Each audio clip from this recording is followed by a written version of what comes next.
Good afternoon to all of you. I hope you all in well condition. Today is our third meeting and for today the material is about reference words. If you have found in some text that you have read, you found some word like it or that or them, like for example in some question of reading comprehension you may find the word it refers to, kata it merujuk pada. Nah, itu yang dimaksud dengan reference word. Sometimes we find some word which is replaced by another word like pronoun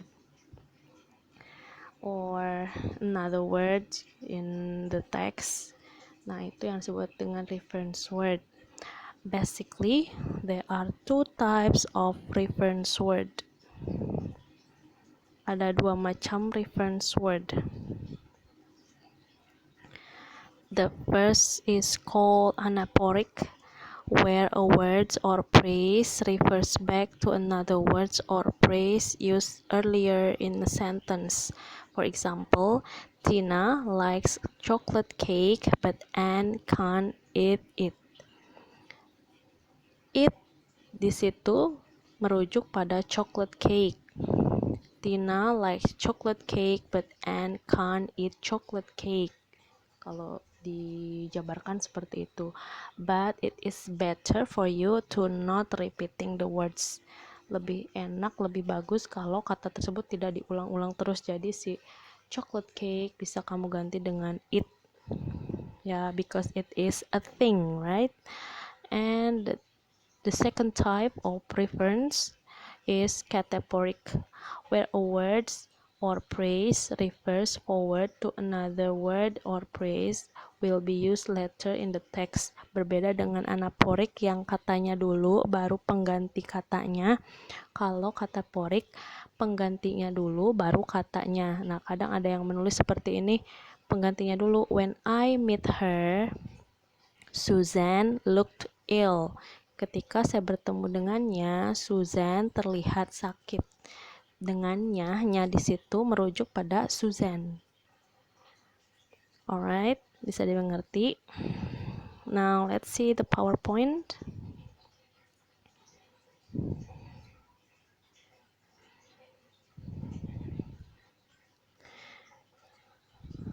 Oke, reference word tadi yang sudah disebutkan, refer back, refer forward to people, object, and ideas.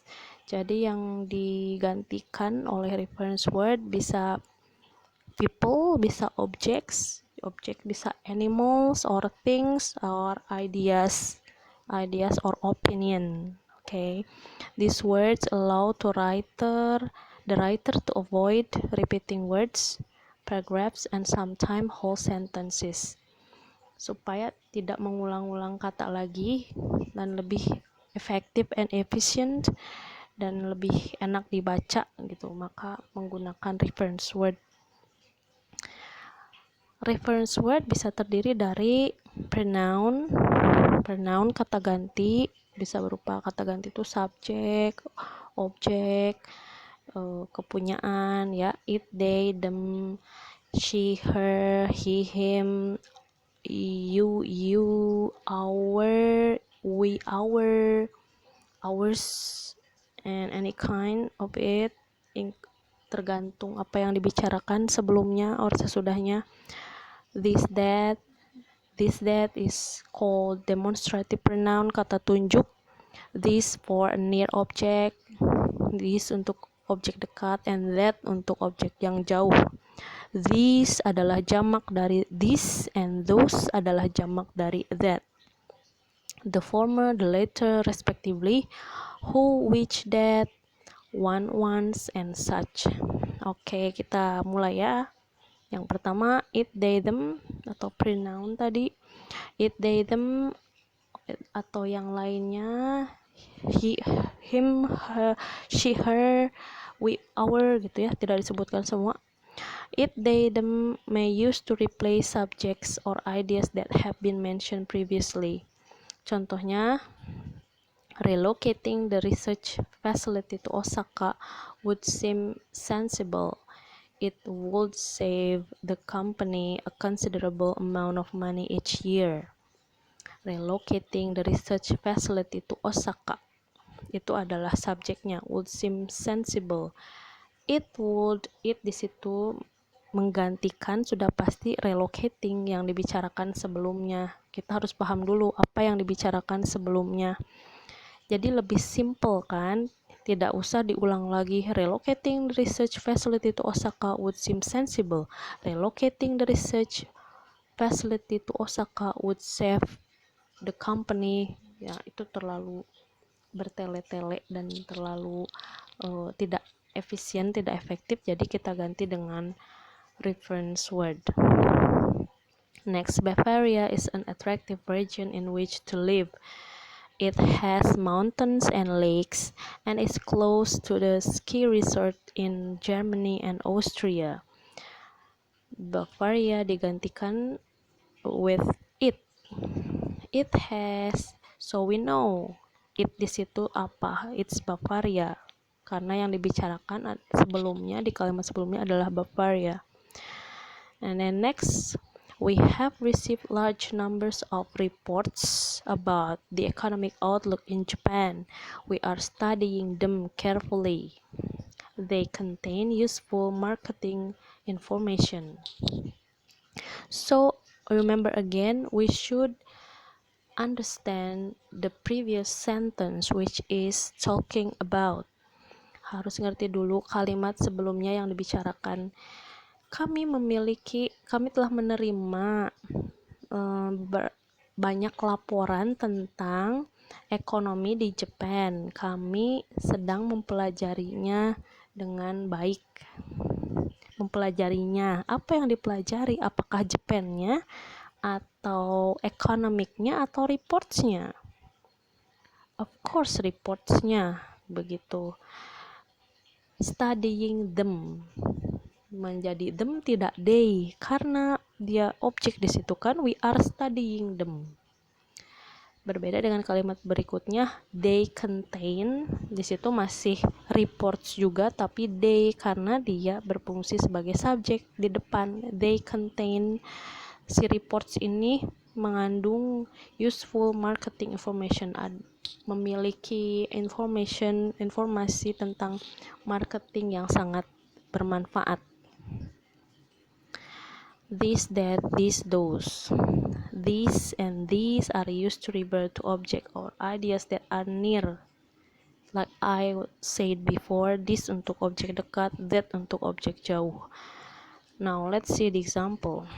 At our recent meeting, you suggested we establish a joint venture in Japan.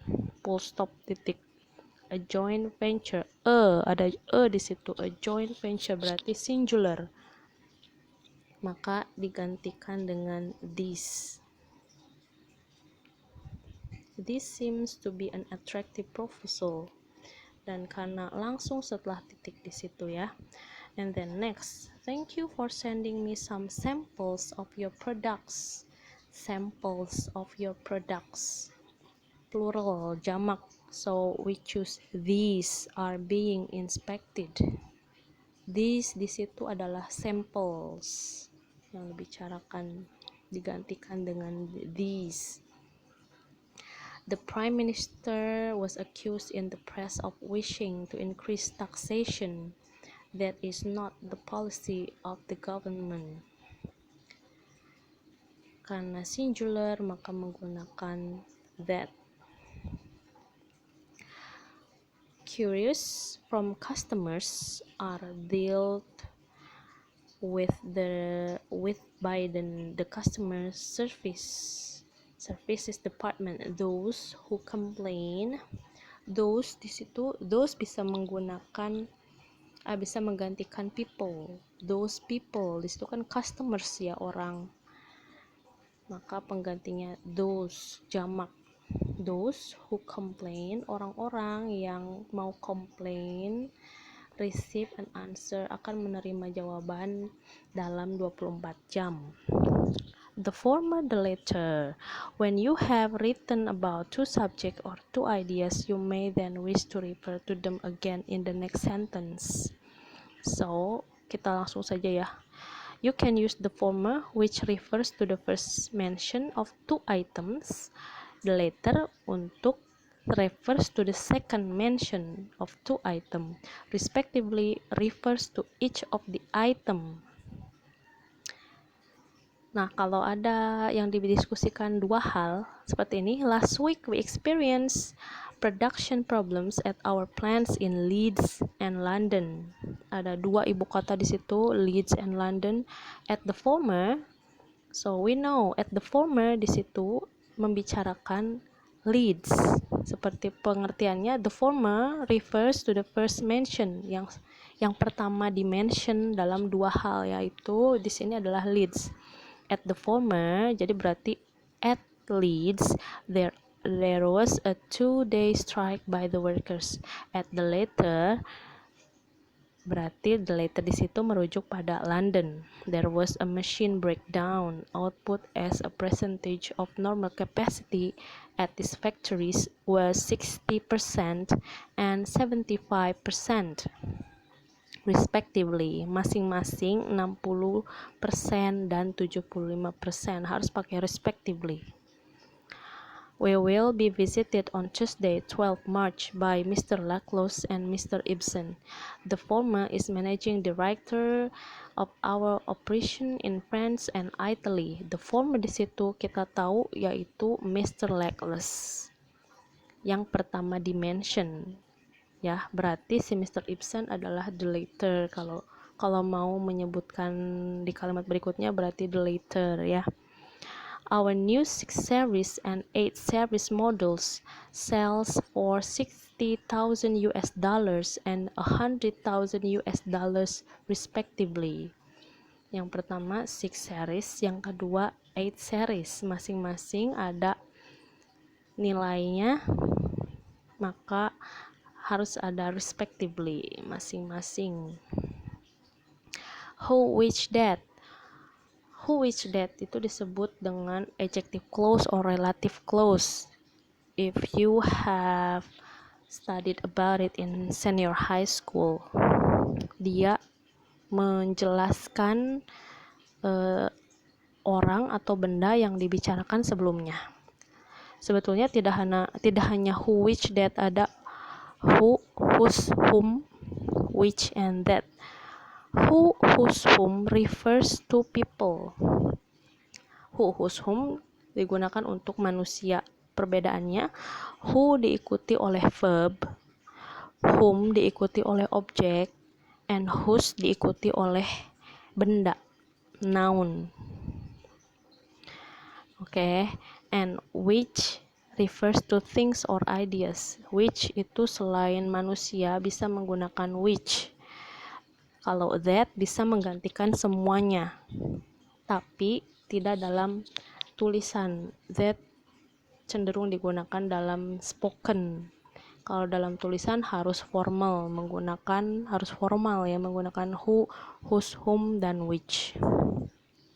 Example, thank you for your letter of 25 October which I received today. Terima kasih untuk suratmu pada 25 Oktober yang saya terima hari ini. Yang saya terima, apa yang saya terima di situ? Surat. So which di situ refer to the letter. A dispute has arisen between management and the sales staff who think that they are being asked to do too much. Who digunakan for people, so it is obvious that it is referred to sales staff. At the conference, Mr. Norman will talk about the developments that are taking place in the company. Dalam sebuah conference, Tuan Norman akan membicarakan perkembangan yang ada di perusahaan. Akan membicarakan perkembangan yang ada. Yang di situ siapa yang dimaksud yang ada di perusahaan? Of course, the development.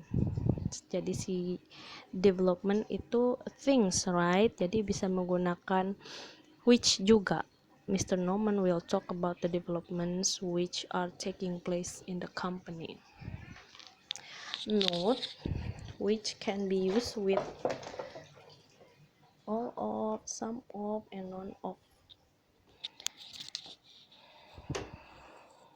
And then next, no, one and ones. One and ones juga sama seperti who, whose, whom, which, artinya yang.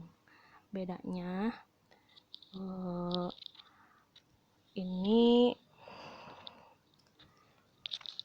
digunakan dalam misalnya bukan menyambungkan kalimat. Nah, kalau